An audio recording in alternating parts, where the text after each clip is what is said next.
খালাসা কথা বলে দিতেছি যে আল্লাহ তাআলা আম্বিয়া আলাইহিস সালামদেরকেও আল্লাহ আম্বিয়া আলাইহিসের কাজ, নবুয়তি কাজ, নবীদের জন্য আল্লাহ তাআলার মদদ শর্ত। আল্লাহ পাকের মদদের সঙ্গেই আল্লাহ পাকের নবুয়তি কাজ চলবে।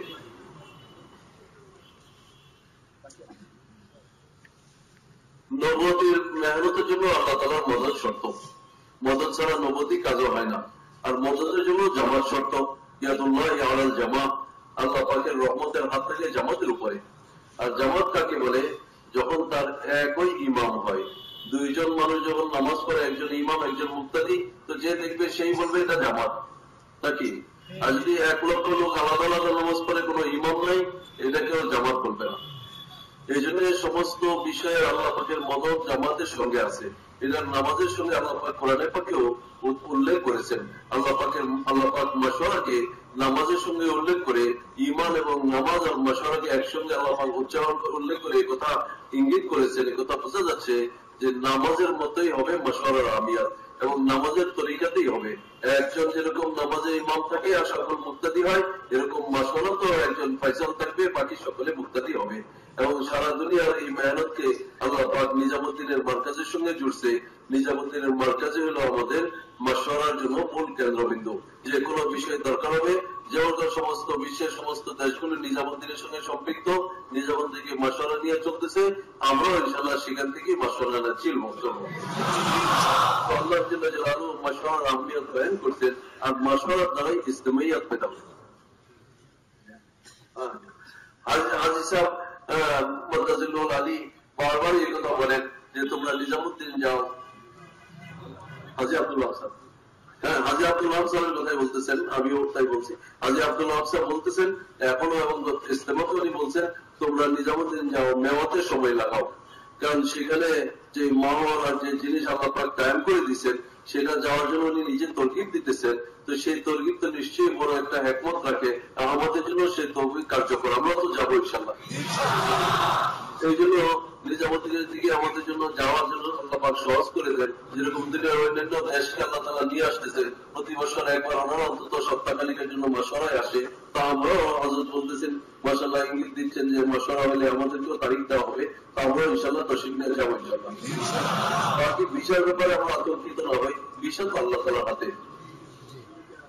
আমেরিকা, ইংল্যান্ড, আমেরিকা, সমস্ত দুনিয়ার প্রতিটা দেশ থেকেই নিজামুদ্দিনে মাশওয়ারার জন্য আসে, এবং নিজামুদ্দিনের মাশওয়ারা নিয়ে ওনারা নিজ দেশে সেই কাজ সেভাবে চালান যেভাবে মাশওয়ারা হয়। আমরাও সেভাবেই করবো চালান। পুরা দেশের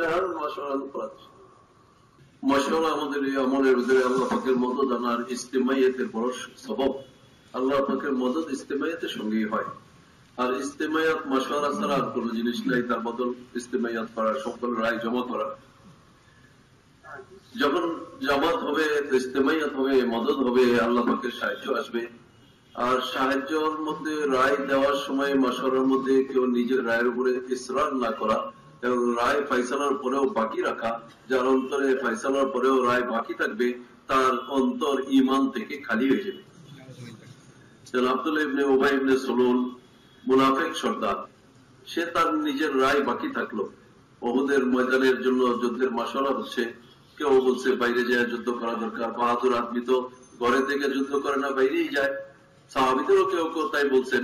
কিন্তু রাসূল সাল্লাল্লাহু আলাইহি ওয়াসাল্লাম সব সিদ্ধান্ত নেওয়ার চিন্তা ভাবনা করার পরে নিজে তৈরি হয়ে বেরিয়ে গেলেন। রাসূল সাল্লাল্লাহু আলাইহি ওয়াসাল্লামের যুদ্ধের সাজে বেরিয়ে যাওয়াই একটা ফয়সালা হয়ে গেল। এখন বেরিয়ে যাওয়ার, বাইরে যাওয়ারই প্রস্তুতি। আব্দুল্লাহ ইবনে উবাই ইবনে সুলুল বলল যে আমার রায় যেহেতু মানা হয় নাই, আমি এই যুদ্ধের মধ্যে শরীক হব না। তো ফয়সালা হয়ে গেছে, রাসূল সাল্লাল্লাহু আলাইহি ওয়াসাল্লাম ফয়সালা করে দিয়েছেন, এখন বাইরে যেতে হবে। তার রায়ের উপরে শক্ত হয়ে গেল, যে কারণে সেও ঈমান থেকে খালি হয়ে মুনাফিকের সর্দারি হয়ে গেল। এখন তা গেল না, 300 লোক গেল না, তার সঙ্গে তার অনুসারীরা 300 লোক বেরিয়ে গেল 1000 থেকে, তো 700 রয়ে গেলেন। আল্লাহ পাকের ফজল এই 700ই রাসূল সাল্লাল্লাহু আলাইহি ওয়াসাল্লামের সঙ্গ দিলেন, এবং 700-র উপরে আল্লাহ পাক সাহায্য করলেন এবং বিজয়ও দান করলেন। কিন্তু রাসূল সাল্লাল্লাহু আলাইহি ওয়াসাল্লাম ওই 700-র ভিতরে 50 জনকে জাবালে রুমাত, একটা ক্ষুদ্র ঘাঁটি, যেখানে 50 জন সাহাবীকে মোতায়েন করলেন। আব্দুল্লাহ ইবনে জুবাইরকে তার আমির বানাইলেন, এবং ওনাদেরকে বলে আমিরকে হিদায়াত দিয়ে দিলেন তোমরা কোন অবস্থায় ওখান থেকে নেমে আসবা না। যখন যুদ্ধ বিজয় হয়ে গেল, সাহাবারা গনিমতের মাল জমা করতে শুরু করলেন, তখন তাদের ভিতরে ইখতিলাফ দেখা দিল। তারা বললো যুদ্ধই শেষ, এখন কেন আমরা নামবো না? এখন মালে গনিমত জমা হচ্ছে, আমরা কেন অংশীদার হবো না? আমির বললেন না, আমার কাছে হিদায়াত আছে, আমাকে বলা হয়েছে কোন অবস্থায়, মানে রেওয়ায়তের ব্যাখ্যা এই পরিমাণও আছে, যদি আমরা পরাজিত হয়ে যায়, আমাদের গোশত বাকিরা খায়া বলে মনে করো, এরকম আশঙ্কাও দেখা যায়, তবু তোমরা স্থান ছাড়বা না। কিন্তু এটা সকলের হয়তো এলেমে ছিল না, কিন্তু আমিরের কথা মাইনে নিলে হয়ে যেত। আমির যখন বললেন যে এখন আমাদেরকে এখানেই থাকতে হবে, আমরা নামবো না, তো 10 জন তো মেনে গেলেন, 40 জন মানতে পারলেন, নেমে গেলেন। আল্লাহ পাক যে বিজয় দিয়েছিলেন, সেই বিজয় বদলায়া মুসলমানদের পরাজয়ের অবস্থা তৈরি হয়ে গেল। ওই বিপক্ষ ওই রাস্তা দিয়ে আসলো, আইসা ওই 10 জনকে কতল করে দিল, আর পিছন থেকে হামলা করলো।